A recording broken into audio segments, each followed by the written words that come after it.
Bienvenidas, queridas amigas y amigos a Emigrantes Hoy por bienvenidosvenezolanos.com. Vamos a conversar hoy con un personaje sumamente interesante en este programa especial de Emigrantes Hoy. Se trata del médico maracucho zuliano Carlos Alaimo, un tipo, digo yo, muy singular porque siendo un empresario exitoso le ha dedicado tiempo y empeño y vocación y pasión a la política, a dar su contribución para el rescate de la democracia venezolana ultrajada por lo que llamamos la bandidocracia castrochavista. Carlos Alaimo, un zuliano combativo. Bienvenido, Carlos. Gracias, Alice. Carlos, mira, y quisiera comenzar la conversación contigo, que nos contaras cómo está el Zulia, chico, porque toda la información que recibimos es muy mala. Parece que el Zulia está devastado. ¿Qué es lo que ha pasado? El Zulia es el estado más golpeado de este modelo sanguinario donde estamos siendo gobernados más allá que políticos de delincuentes.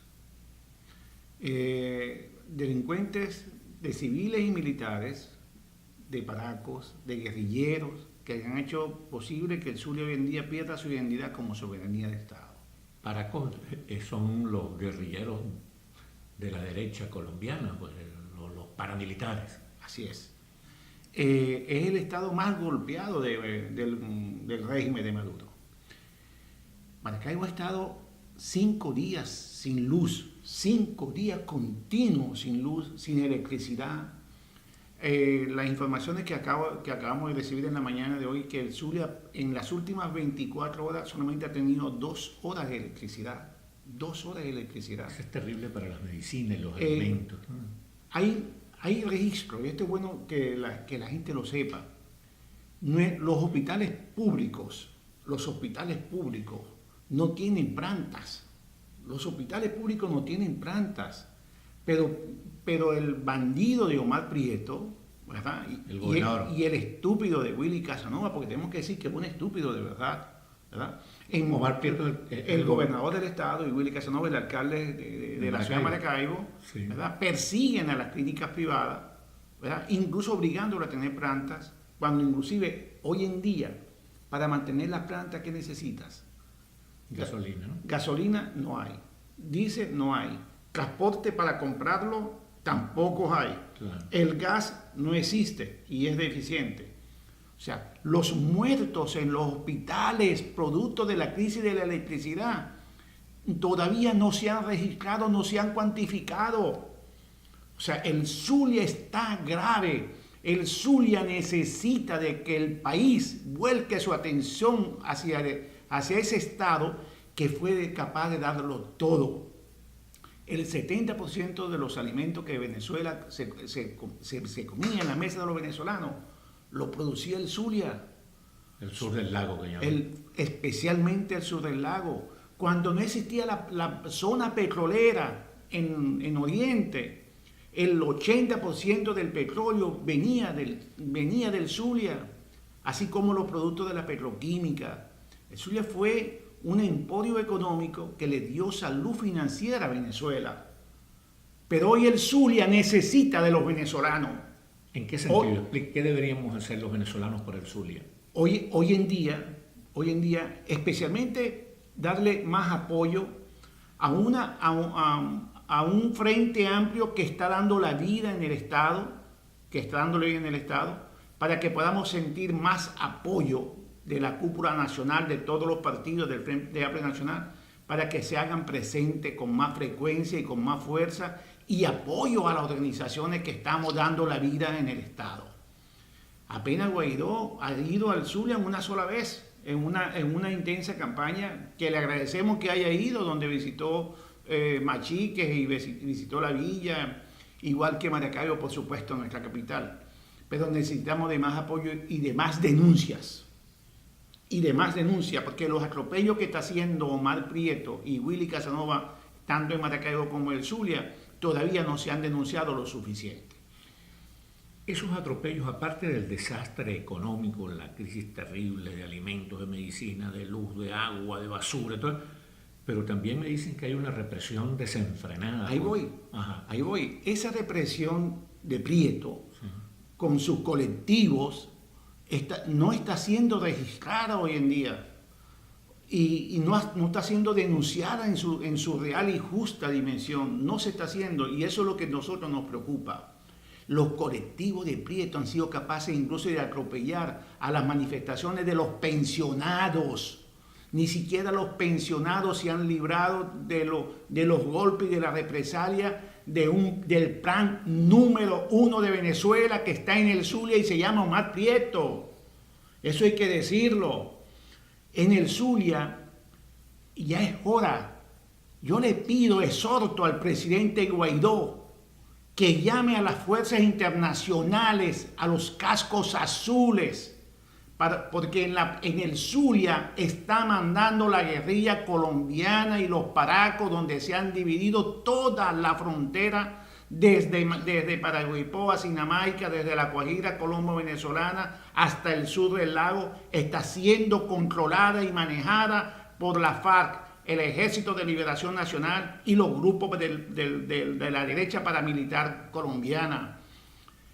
Con la vista gorda, el beneplácito y la buena pro de los militares institucionales, de los militares que supuestamente tienen que ser institucionales y tienen que honrar el uniforme de Simón Bolívar. Ese legado hoy en día le está quedando muy grande a esos militares que han acompañado incluso en comparsas públicas, igual que autoridades del PSV, a estos señores en escenarios donde ellos han estado presentes. Ahora, ¿cómo apareció Prieto? ¿Cómo apareció en el escenario político zuliano? ¿Qué papel jugaron los dirigentes anteriores del Zulia, Arias Cárdenas, por ejemplo? ¿Cómo ocurrió eso? No tanto Arias Cárdenas. No. Hay que decir las cosas por su nombre y apellido. La presencia de Omar Prieto se la debemos a Sadi Vijani. ¿A Sadi? Eso es... nosotros los venezolanos no podemos tener historias cortas. No, yo invito a la juventud a que tenemos que estudiar más. Tenemos que investigar más. Para saber por qué hoy estamos viviendo lo que tenemos hoy, tenemos que ir al pasado, estudiar ese pasado, analizar ese pasado, evaluar el presente, para poder solamente así tener un buen futuro. Pero acá, Sadi, eso es una afirmación gruesa, ¿no? ¿Cómo es que Sadi puede ser responsable de la aparición de un dirigente chavista? Porque se supone que Sadi es uno de los dirigentes democráticos del Zulia. Claro, Sadi llegó en su formación demócrata cristiana con un partido en el año 89, donde le entregó la alcaldía de Maracaibo, perdón, la alcaldía de San Francisco, después de haber sido funcionario público toda su vida. Pues los únicos orígenes que tiene Sadi Vijani son producto de su acción en la agenda pública. Fue diputado y después fue alcalde, ¿verdad? Llega con los votos de Copey, una alcaldía en un territorio verde, ¿verdad? Donde llega con 5 concejales de 7. La Cámara Municipal de Sadi Vijani tenía 5 concejales de 7. O sea, prácticamente manejaba solo, a su antojo, la gestión y la Cámara. Y vamos a hacer una pequeña interrupción, Carlos, y ya regresamos para seguir hablando de esta situación espantosa que vive el Estado Zulia. Ya regresamos con Carlos Alaimo.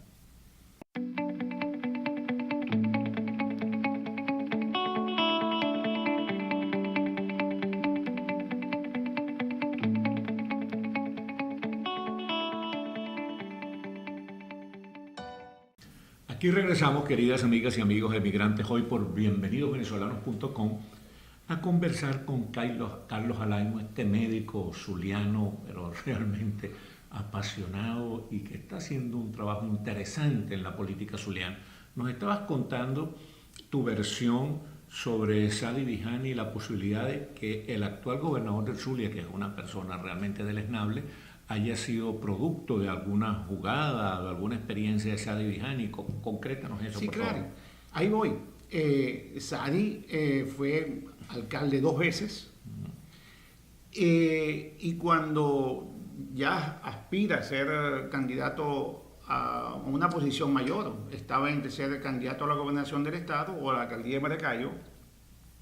Él deja la alcaldía de San Francisco y esperaba que Biagio Parisi fuera el candidato de la unidad. En el sur había un dueño, que era Manuel Rosales. En la oposición. Se creía que había secuestrado a la oposición venezolana en el Zulia. Y ahí fue cuando incluso Julio Montoya quiso ser candidato, pero llegó Rosales e impone a Ángel Sánchez.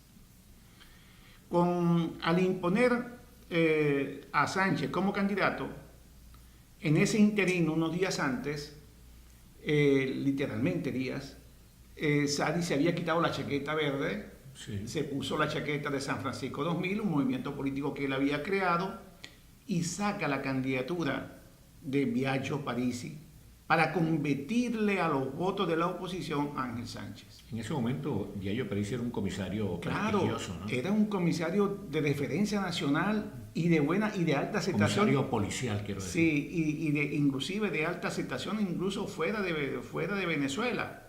Pero ese era el otro Biagio Parisi, antes de formar parte de la fila del PSUV. Sí. Bueno, con la división de la votación, entra Prieto. Fíjate cómo... O sea, que Prieto entra como alcalde de San Francisco Maracaibo. Gana la alcaldía de Maracaibo, su primer ejercicio. En San Francisco, zona metropolitana de Maracaibo. Y es ahí donde empieza Omar Prieto a hacer su carrera en su ascenso político, que hoy en día pues lo tenemos de gobernador del estado, lamentablemente. Porque la desgracia es un tipo con suerte. Primero, Sadi Vijani le permitió ser alcalde y luego, pequeño crudo, Juan Pablo Guanipa, sí. Lamentablemente, en contra de la conciencia y la dignidad de 5.200.000 zulianos, por su dignidad individual, se olvidó que también hay 5.200.000 zulianos que también somos dignos de haber tenido a un gobernador que se hubiese llamado Juan Pablo Guanipa y hoy no tuviésemos nosotros a Omar Prieto. Fíjate la suerte que ha tenido este señor. En lo que atañe a Juan Pablo Guanipa, Carlos, ahí hay una cuestión bien controversial, porque se trataba de juramentarse en la Asamblea Nacional Constituyente espuria, y eso realmente era un golpe fuerte contra la democracia. Pero lamentablemente fuimos a unas elecciones con esas condiciones. Nosotros fuimos a un proceso de elecciones, ¿verdad?, convocada por la Asamblea Nacional Constituyente. Y lo que es bueno para la convocatoria es bueno para el ejercicio. Nosotros era preferible haber pasado, que él pasara 1 minuto de pena, como lo hicieron los 4 de Acción Democrática. Gobernadores de Acción Democrática. Yo quisiera preguntarle a la gente del Táchira si no es mejor tener a la gobernadora Areca que a un gobernador del PSUV. Bueno, pero tienes que admitirme, Carlos, que de todas maneras es un asunto controversial. Sí, perfecto, pero tú sabes el desgaste que hubo en el Zulia para que Guanipa llegara. No tienes idea. El esfuerzo, ¿no? Mira, militantes del PSUV se sumaron a este proyecto nuestro, y al día siguiente de ganar Prieto hubo persecución incluso contra los propios chavistas que habían votado para acá con nosotros. Pregúntale a los medios nuestros, los amigos nuestros periodistas, que por lo menos tenían la posibilidad de tener una libertad de expresión. Vamos a preguntarle a Guido Briceño. ¿Quién cerró el canal de Guido Briceño, Global TV? Fue Prieto. Emisoras expropiadas, empresas expropiadas. Vamos a preguntarle a los empresarios. ¿Tú sabes cuántos empresarios al día siguiente de ganar Prieto el señal lo tenía enfrente a los días siguientes? O sea, la represión y la represión que sufrimos todos los zulianos, producto de esa decisión, con la llegada de Omar Prieto, eso había que pensarlo. Ahora fíjate tú, ya estamos claros en que realmente el Zulia está devastado. Omar Prieto ha resultado una calamidad realmente bochornosa en el Zulia, pero tú has intentado y has avanzado bastante en la creación de un nuevo partido político regional que se ha mostrado muy activo, muy dinámico, el Partido Centro Democrático, por cierto, que lleva el mismo nombre del partido del presidente Uribe en Colombia. ¿Qué ha hecho el Centro Democrático en defensa de los zulianos? ¿Cómo va eso, esa iniciativa de ustedes? En primer lugar, un trabajo de concientización y de educación política. Necesitamos una nueva política formada en valores, en la cultura de la democracia como tal. Eso es muy importante. Nosotros hemos venido organizando, estructurando a un partido desde las barriadas más lejanas, donde nadie llegaba. O sea, llegaban solamente los candidatos en un momento electoral y se les veía la cara cada 4 años. Nosotros en el PCD hemos creado un movimiento de voluntarios, de militantes con conciencia, que han sido capaces de entender que más allá de la derecha, que más allá de la izquierda, la atención del Estado tiene que ser en el ser humano. Y es un partido, Carlos, caudillista, ¿sí? Donde Carlos Alaimo es el caudillo todopoderoso, ¿o es un partido que entiende la necesidad de la dirección colectiva en estos tiempos? Para nada. O sea, el PSD emerge como un partido moderno para romper con ese mesianismo y ese caudillismo y ese populismo, para erradicarlo. No queremos saber nada. El PSD es de su militancia, el PSD es de su dirigencia, el PSD es de aquellos zulianos que quieren abrazar a la nueva política, es de esa sociedad civil que hoy en día el 80% de los zulianos y de los venezolanos no son militantes de partido porque han visto que los partidos han sido secuestrados. No, al contrario, yo no voy a ir a crear un movimiento, no voy a abandonar al COPEI de toda mi vida, ¿verdad?, para hacer un partido con lo que nosotros venimos denunciando. No, al contrario. Y aparte de ti, Carlos, ¿qué otros dirigentes zulianos están en el PSD? Mira, nosotros en el PSD hace 5 años nacimos como Pasión por Maracaibo, nacimos como una expresión popular, nacimos como... ¿Cómo se llama? Pasión por Maracaibo. Pasión por Maracaibo. Fue un movimiento de opinión, un movimiento que más que de opinión se empezó a tener presencia en las bases y salimos precisamente producto de la rabia y la molestia que teníamos con la conducción de los partidos. Y es por eso que nace Pasión por Maracaibo. Después teníamos Partido Independiente del Zulia, PIS, con la cual fuimos a unas elecciones, y después nos transformamos porque teníamos que obligatoriamente ser coherentes con lo que nosotros somos. Somos un partido centro democrático como tal. ¿Y quiénes están en eso? Ahí me acompaña, aparte de Carlos Alaimo. Ahí me acompaña Marco Rivero. Marco Rivero es un muchacho secretario general del partido, que fue concejal, fue diputado, ¿verdad? Un tipo honesto, un tipo trabajador, con mucho apego al activismo social. Guillermo Castellano, toda una vida social de vida social cristiana, después se pasó con un Nuevo Tiempo. Sí.